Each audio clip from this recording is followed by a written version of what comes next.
kami mahasiswa-mahasiswi dari yang ikut kuliah dari STT Sangkakala kelas BSD sudah lewati berbagai macam mata kuliah.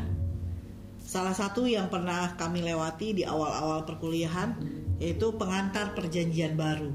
Nah, di dalam pengantar perjanjian baru itu kita membahas mengenai perjanjian baru itu sendiri. Ada 27 kitab, dan di dalam perjanjian baru itu ternyata dari 27 kitab itu dibagi-bagi lagi. Ada yang golongan kitab Injil, itu yang kita tahu persis, kitab-kitab Injil, 4 kitab Injil pertama dalam perjanjian baru. Kemudian ada golongan kitab sejarah, kisah para rasul itu termasuk dari golongan kitab sejarah. Kemudian ada juga golongan kitab ya sebagai surat Paulus. Nah, surat Paulus ini tuh mengisi hampir sebagian besar dari perjanjian baru itu. Ada sekitar 13 kitab. Yaitu surat Paulus ini dibagi 2 lagi. Ternyata ada surat langsung dari Paulus, dan itu tuh dari Roma, Korintus, Galatia, Efesus, ada Filipi, Kolose, Tesalonika, Filemon, dan juga ada surat dari pimpinan atau pelayan gereja. Itu termasuk 1-2 Timotius dan kitab Titus. Nah, ada juga golongan kitab dari surat umum para rasul. Itu terdiri dari 7 surat Am dikatakan dan surat Ibrani. Dan yang terakhir yaitu kitab yang dikatakan sebagai kitab eskatologi, kitab paling akhir dalam perjanjian baru yang kita tahu yaitu kitab Wahyu. Nah, kali ini kita akan membahas surat untuk pimpinan atau pelayan gereja, yaitu Timotius. Nah, Timotius itu siapa sih? Siapa Timotius itu? Yang kita tahu Timotius itu adalah seorang yang lahir dari perkawinan campur. Kenapa dikatakan perkawinan campur? Karena ibunya itu seorang Yahudi, sedangkan ayahnya itu seorang Yunani. Timotius itu tumbuh, ia dibesarkan, ia tinggal di kota yang bernama Listra. Ia diasuh, dibesarkan oleh ibunya yang bernama Eunike dan juga neneknya yang namanya Lois. Nah, ibu dan neneknya ini adalah orang-orang Yahudi. Mereka sudah menjadi orang percaya kepada Yesus. Timotius dididik, diasuh, dibesarkan oleh 2 orang tuanya ini, ibu dan neneknya. Dari kecil ia sudah ditanamkan pengenalan akan Tuhan dalam diri Timotius. Dari kecil sudah ditanamkan seperti itu. Timotius ini merupakan rekan sekerja dari Paulus, Rasul Paulus. Dia mulai melayani bersama dengan Paulus itu sekitar umur 18 sampai 24 tahun. Jadi bisa kita bilang kalau saat dia melayani Tuhan itu masih terbilang sangat muda. Itu yang sudah dia lakukan. Timotius itu menyerahkan hidupnya kepada Tuhan untuk melayani Tuhan. Sama seperti Paulus, Timotius melihat, menyaksikan, serta mempelajari bagaimana cara pelayanan Paulus itu. Dia melihat namanya melayani Tuhan itu gak bisa hanya setengah-setengah. Melayani Tuhan tuh harus sepenuh hati. Melayani Tuhan tuh harus sekuat tenaga kita, sekuat kemampuan kita. Jadi dia mau melayani Tuhan itu dengan sungguh. Dan Tuhan pakai hidup Timotius itu sebagai seorang penginjil, sebagai seorang gembala di usianya yang masih sangat muda, yaitu ia menggembalakan di kota Efesus. Nah, semua kita tuh punya aktivitas, punya kegiatan masing-masing, lain-lain tentunya.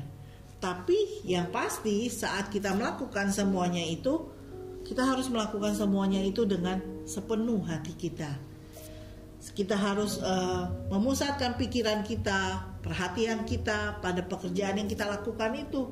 Kekuatan kita harus seluruh dengan tenaga kita gitu, kita melakukan hal itu.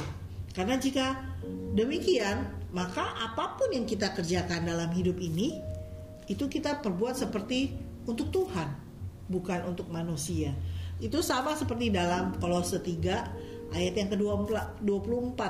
Di situ dikatakan, apapun juga yang kamu perbuat, perbuatlah dengan segenap hatimu, seperti untuk Tuhan dan bukan untuk manusia. Jadi jika demikian, maka apa yang kita lakukan dalam hidup ini, apa yang kita perbuat dalam hidup ini, kita kerjakan semuanya dengan baik, dengan bertanggung jawab, seperti kita melayani Tuhan. Seperti kita melayani Tuhan, itulah yang harus kita lakukan. Nah, begitu juga dengan Timotius. Dia menyerahkan hidupnya untuk melayani Tuhan. Dia tahu namanya melayani Tuhan, pasti itu akan menghadapi banyak penderitaan, kesusahan. Namanya melayani Tuhan itu gak selalu lancar. Namanya melayani Tuhan itu gak selalu smooth semuanya gitu ya. Tapi namanya melayani Tuhan itu ada tantangan dalam kita melayani Tuhan. Timotius waktu melayani Tuhan itu masih sangat muda. Ia sudah menyerahkan hidupnya untuk melayani Tuhan. Timotius lihat dari pelayanan yang dilakukan oleh Paulus dan Barnabas saat mereka melayani Tuhan di Listra. Timotius melihat bahwa mereka tuh dimusuhi oleh banyak orang di kota Listra. Bukan itu saja, mereka dipukuli, diseret untuk keluar dari Listra. Tapi setelah mereka keluar dari Listra, Paulus gak kapok untuk tetap memberitakan Injil, untuk tetap melayani Tuhan. Paulus kembali lagi ke kota Listra itu, bahkan dengan semangat, tetap semangat melayani Tuhan, dengan berani mengabarkan kabar baik itu. Nah, kita lihat Paulus dan Barnabas ini gak jemu-jemu dalam melayani Tuhan. Mereka ke Derbe dan memberitakan Injil di sana. Lewat pelayanan mereka di kota Derbe itu banyak yang menjadi murid-murid baru di kota itu.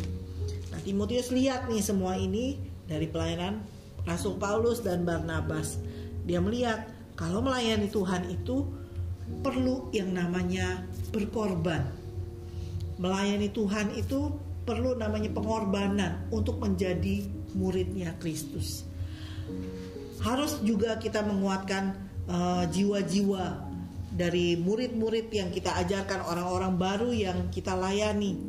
Walaupun kita menguatkan orang, tapi jiwa kita sendiri terancam. Itu yang harus kita perhatikan.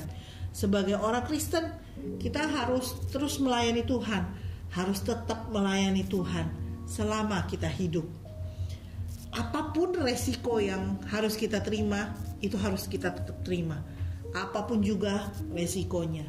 Melayani Tuhan itu pasti kita akan mengalami yang namanya kesengsaraan, penderitaan. Menderita, tapi di balik semuanya itu ada harapan yang akan menanti kita, yang sudah Tuhan janjikan bagi kita. Dalam Kisah Para Rasul 14 ayat 21-22, di situ kan dikatakan Paulus dan Barnabas memberitakan Injil di kota itu dan memperoleh banyak murid. Lalu kembalilah mereka ke Listra, Ikonium dan Antioquia. Di tempat itu mereka menguatkan hati murid-murid itu dan menasehati mereka supaya mereka bertekun dalam iman, dan mengatakan bahwa untuk masuk ke dalam kerajaan Allah kita harus mengalami banyak sengsara. Jadi untuk masuk dalam kerajaan Allah kita harus mengalami banyak sengsara, dikatakan di ayat ini. Jadi harapan kita itu kerajaan Allah.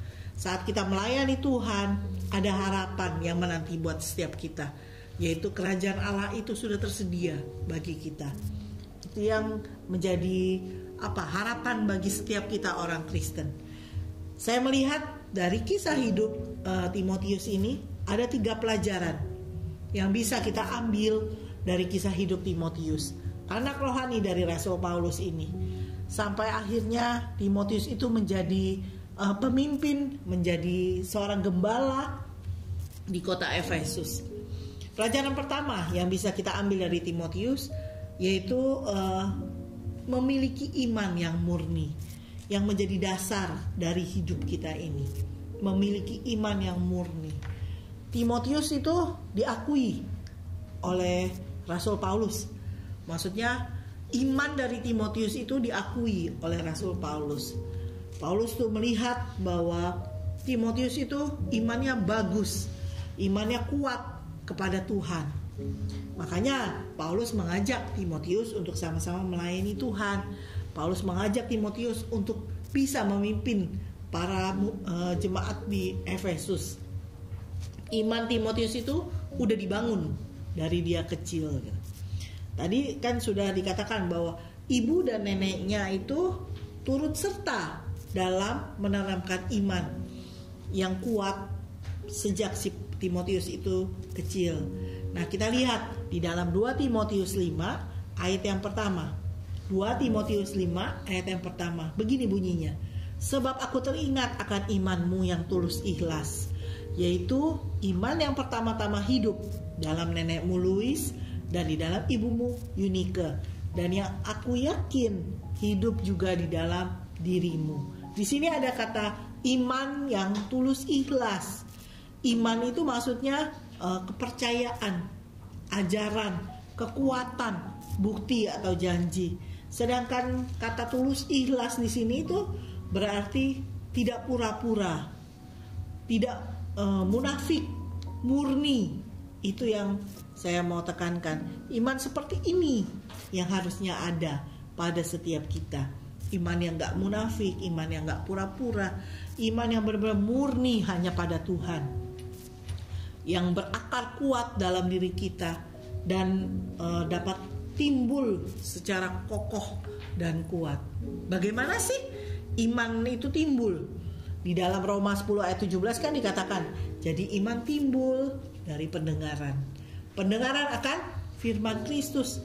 Kita harus banyak mengisi hidup ini dengan firman Tuhan yang kita dengar saat ada yang mengkhotbahkan, dari khotbah-khotbah di YouTube kah, banyak sekali sekarang yang bisa kita dengarkan. Atau pada saat kita membaca Alkitab kita ini, kita memperoleh firman itu dalam kehidupan kita. Terus bangun komunikasi yang baik antara kita dan Tuhan. Hubungan pribadi kita dengan Tuhan harus selalu erat, selalu intim dengan Tuhan. Kita harus bangun lewat doakah, lewat saat teduhkah, lewat hubungan pribadi kita dengan Tuhan. Maka pada saat itu iman kita akan timbul dan dia akan kokoh kuat.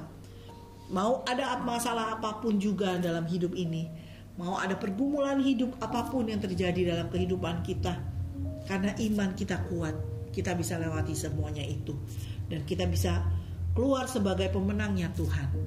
Hal ini dapat membawa diri kita untuk masuk dalam kerajaan Allah. Jadi pada saat kehidupan kita nggak mentok pada satu titik, tapi kita terus berjalan maju, melangkah menuju pada kerajaan yang Tuhan sudah janjikan bagi kita semua. Ini yang saya alami dalam kehidupan saya. Saya punya seorang papa yang sudah dipanggil pulang oleh Tuhan. Tahun 2008 ya dipanggil pulang oleh Tuhan. Kembali ke rumah bapa dengan mewarisi sesuatu yang kekal, kalau saya bilang, pada setiap kita gitu. Bukan uang, bukan harta, bukan kekayaan jasmani, tapi papa pulang dengan meninggalkan iman yang ia punya. Tuhan izinkan papa saya sakit, dia izinkan mengalami kanker. Waktu awal-awal dia sakit, dia kankernya itu ada di saluran paru-paru. Tapi papa gak mau di kemo, papa mau beriman aja. Dia makan makanan vegetarian gitu ya, yang organik, yang bebas dari segala macam bahan kimia gitu. Dia benar-benar mau merubah pola hidupnya, dan puji Tuhan akhirnya bisa berangsur-angsur kembali sehat. Sekitar 4 tahunan papa kembali memperlihatkan kepada kita semua badannya sehat lagi, bisa gemuk lagi, bisa kembali beraktivitas seperti biasa gitu. Tapi karena tidak adanya penguasaan diri, karena selama itu dia tidak makan daging, dia tidak makan ayam gitu ya, jadi dia hanya makan sayur-sayuran, dan dia ternyata kepingin untuk makan daging lagi. Pada saat dia makan daging itu, ternyata sel kankernya itu kembali tumbuh. Dia kembali berkembang dan akhirnya menjalar. Bukan cuma di paru-parunya, akhirnya sampai menjalar sampai ke getah bening. Dan itu efeknya ada timbul benjolan di tangan sebelah kirinya di bagian atas gitu. Waktu kita melihat benjolan itu, jujur saya aja begitu pas lihat langsung, aduh rasanya kayaknya sakit banget. Karena ada luka-luka di atasnya gitu yang terlihat seperti bernanah, berair gitu. Kita yang lihat aja rasanya sakit banget ya. Tapi saya tanya ke papa, itu sakit nggak gitu? Dan papa bilang enggak. Papa nggak merasakan sakit kanker yang seperti orang-orang lain pada umumnya. Dia nggak merasakan sakitnya. Yang dia rasakan hanya pegel. Ini berat katanya. Jadi dia hanya merasakan pegel dan berat. Itu yang dia alami. Jadi pada saat dia karena pegel dan beratnya itu gak pernah keluar dari mulutnya itu kata-kata sia-sia. Tapi dari mulutnya dia bisa memuji Tuhan. Dia bisa menyanyikan, aku percaya Tuhanku ajaib, kau turun tangan memulihkanku. Padahal dalam keadaan sakit dia tetap melayani Tuhan, memuji Tuhan lewat mulutnya. Dia masih memikirkan pelayanan, masih memikirkan hal-hal yang berhubungan dengan pelayanan. Sampai akhirnya Tuhan panggil pulang, yang dia tetap jaga imannya itu sama Tuhan. Kita semua melihat kalau iman yang dia wariskan pada kita semua itu, justru itu yang berharga bagi kita semua. Iman yang kuat, iman yang murni. Mungkin kita berkata sekarang ini, wah saya gak punya orang tua yang bisa mewarisi iman yang murni itu. Gak ada kata terlambat. Mulai sekarang bangun hubungan pribadi yang erat sama Tuhan. Bangun hubungan pribadi yang intim sama Tuhan setiap hari. Dan terus menerus, maka kita akan dapat menumbuhkan iman itu. Iman itu akan bertumbuh makin hari makin kuat di dalam Tuhan. Jadi pelajaran pertama dari kisah hidup Timotius yang bisa kita contoh, miliki iman yang murni sebagai dasar hidup kita. Pelajaran yang kedua yang kita bisa ambil dari Timotius adalah kita harus menjadi teladan, menjadi kesaksian hidup. Sama-sama kita lihat dalam 1 Timotius 4 ayat yang ke-12. 1 Timotius 4 ayat yang ke-12. Begini bunyinya. Jangan seorang pun menganggap engkau rendah karena engkau muda. Jadilah teladan bagi orang-orang percaya dalam perkataanmu, dalam tingkah lakumu, dalam kasihmu, dalam kesetiaanmu, dan dalam kesucianmu. Timotius itu adalah anak didik dari Rasul Paulus. Usianya masih sangat muda pada saat dia memimpin menggembalakan jemaat di Efesus. Pastinya tantangan, masalah di gereja di Efesus itu banyak sekali gitu. Bahkan dikatakan ada ajaran sesat yang mengganggu jemaat di Efesus itu. Makanya Paulus menasehati kepada Timotius untuk bisa jadi teladan, untuk bisa menjadi kesaksian hidup dari kehidupannya dia. Nah, dalam hidup saya tuh sejak SMA sudah melayani Tuhan. Masuk dalam pelayanan tuh menyerahkan hidup saya untuk melayani Tuhan. Seumur hidup saya mau melayani Tuhan. Jadi saya sudah melayani Tuhan dari dulu. Karena saya belum sempurna, jadi ada kesalahan-kesalahan yang masih saya perbuat. Pada saat saya pulang dari pelayanan lagi tuh, pernah ada satu peristiwa, tahu-tahu saya berbuat salah gitu. Saya lupa apa, tahu-tahu ada selentingan orang kepada saya seperti ini. Kok melayani Tuhan begitu sih ya? Kok main keyboard di gereja kayak gitu sih ya? Itu jujur pada saat itu diucapkan kepada saya, itu sakit banget. Bahkan itu seperti ditampar gitu, seperti kita menerima pukulan. Nah, sejak saat itu, sejak saya mendengar seruan orang terhadap saya seperti itu, kok melayani Tuhan seperti itu gitu, saya langsung berkomitmen dalam diri saya harus gak boleh jadi batu sandungan. Saya harus memperbaiki hidup saya harus menjadi teladan dalam hidup saya. Berusaha gak mau ada salah sedikit pun dalam hidup ini. Jadi seperti ini yang Paulus maksudkan kepada Timotius. Ayo lakukanlah segala sesuatu yang baik, yang menjadi teladan. Nah, untuk semua kita semua yang dengar firman ini gitu ya, ayo jadi teladan yang hidup, jadi kesaksian yang hidup. Dalam apa? Menjadi teladan dikatakan di sini kan bagi orang-orang percaya, bukan hanya orang-orang percaya, justru orang-orang yang belum percaya. Pada saat melihat diri kita, melihat hidup kita, mata mereka tuh justru lebih awas, lebih fokus mencari-cari kesalahan kita. Di saat seperti itu, jangan biarkan mereka menemukan kesalahan kita. Jadi benar-benar kita harus menjadi teladan dalam perkataan kita, dalam tingkah laku kita, dalam kasih kita, dalam kesucian kita, dalam kesetiaan kita. Kita harus benar-benar menjadi teladan dalam keseluruhan hidup ini. Perkataan kita maksudnya apa? Ya, apa yang keluar dari mulut kita itu harus jujur. Harus apa kata-kata yang bisa kita pertanggungjawabkan, kata-kata yang membangun. Kemudian dalam tingkah laku maksudnya gimana? Cara hidup kita. Kita harus benar-benar menunjukkan pada orang kita ini murid Kristus, kita ini anaknya Tuhan gitu. Attitude kita harus baik. Saat attitude kita baik, orang akan melihat kita lebih tinggi dibandingkan biasanya gitu ya. Dan bukan itu saja, bagaimana kita memperlakukan orang lain itu juga dilihat orang. Bagaimana kita memperlakukan orang lain pun harus selalu baik. Lalu dikatakan menjadi teladan dalam kasih. Kasih di sini tuh agape. Maksudnya apa? Seperti kasih Tuhan kepada kita. Dia tidak pura-pura.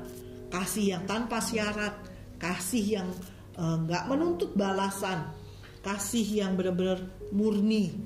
Itu yang harus kita bagikan bagi orang-orang sekeliling kita.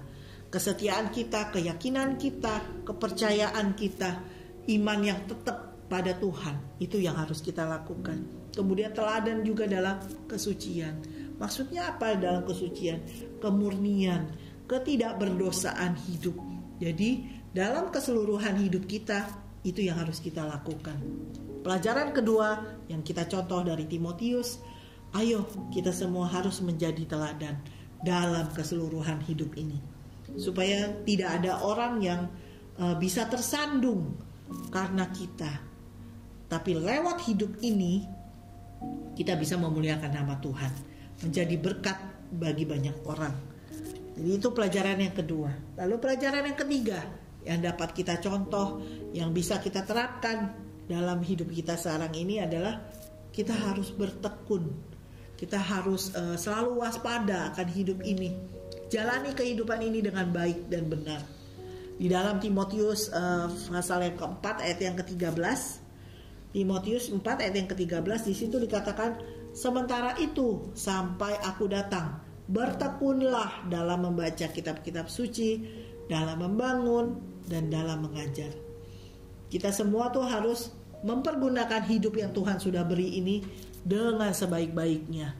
Kita harus selalu tune in sama Tuhan, harus selalu connect sama Tuhan. Kita harus membaca kitab suci ini. Alkitab kita ini bukan hanya dibaca tapi direnungkan dan kita kerjakan dalam kehidupan kita. Isi hidup ini dengan firman Tuhan. Lalu di ayat 13 tadi itu ada kata membangun. Maksud dari kata membangun ini saling membangun, saling support, saling menghibur satu dengan yang lainnya, saling memberi kekuatan. Jika ada yang membutuhkan bantuan, pertolongan, segera ulurkan tangan, segera bantu, segera tolong. Itu yang harus kita lakukan.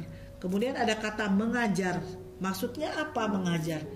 Artinya semua yang kita dapat itu gak berhenti hanya dalam diri kita. Firman Tuhan yang sudah kita dapat jangan stop dalam diri kita, tapi bagikan buat suami, buat istri, orang tua, anak-anak, teman kita, rekan kerja, siapapun. Kita terus bagikan firman Tuhan itu kepada orang lain. Jangan hanya berhenti sampai di diri kita. Itu maksud dari ayat 13 tadi. Sama seperti Timotius yang seorang gembala, ia harus terus ngajar seluruh jemaatnya untuk benar di hadapan Tuhan. Begitu pula dengan kita. Apa yang sudah kita dapat, apa yang kita sudah terima, iman yang baik, iman yang murni, iman yang kuat yang ada dalam diri kita itu, yang sudah kita dapatkan, bagikan semua itu pada orang lain.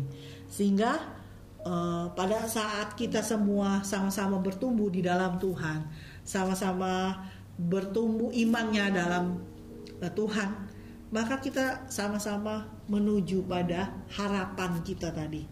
Kita menuju pada kerajaan sorga yang Tuhan sudah janjikan bagi kita semua. Jadi pelajaran yang ketiga yang bisa kita contoh dari hidup Timotius, kita harus tetap bertekun. Harus selalu waspada akan hidup ini. Jalani hidup ini dengan baik dan benar. Jadi saya simpulkan 3 pelajaran yang bisa kita contoh dari kisah hidupnya Timotius. Yang pertama, miliki iman yang murni sebagai dasar hidup kita. Yang kedua, kita harus menjadi teladan. Teladan yang baik menjadi kesaksian hidup dalam keseluruhan hidup ini. Yang ketiga, kita harus tetap bertekun dalam Tuhan. Selalu waspada akan hidup ini dan jalani hidup ini dengan baik dan benar. Kalau 3 pelajaran ini kita terapkan dalam kehidupan kita, maka apapun yang terjadi dalam hidup kita, kita akan lewati semuanya dengan tuntunan Tuhan. Ada proses yang harus kita hadapi, yang harus kita terima. Kita menjalaninya tetap dengan kuat karena kita bersama dengan Tuhan. Dan kita lewati setiap masalah, pergumulan yang ada dalam hidup kita menjadi seorang pemenang. Dan bukan itu saja, tapi kerajaan Allah akan menjadi bagian kita semua. Kita satukan hati, kita datang pada Tuhan. Kita berdoa, terima kasih Tuhan untuk firman-Mu. Biarlah firman-Mu ini bisa Kau meteraikan dalam setiap hati kami yang mendengarkan kebenaran firman-Mu ini, sehingga kami bisa berlaku seperti Timotius Tuhan. Kami bisa mencontoh kisah hidup Timotius ini. Kami bisa memiliki iman yang kuat, yang murni, yang dari Engkau saja sebagai dasar hidup kami.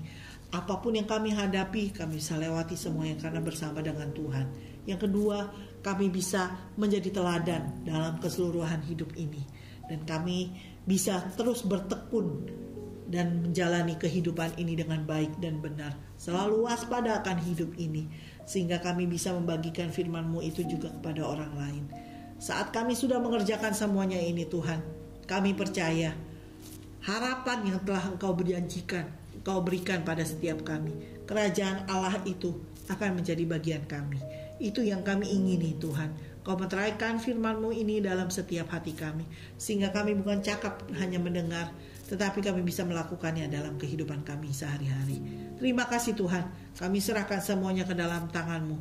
Hanya dalam nama Tuhan Yesus Kristus, ke dalam tangan-Mu kami serahkan seluruh hidup kami. Kami sudah bersyukur dan berdoa. Haleluya. Amin. Selamat beraktivitas. Tuhan Yesus memberkati kita semua.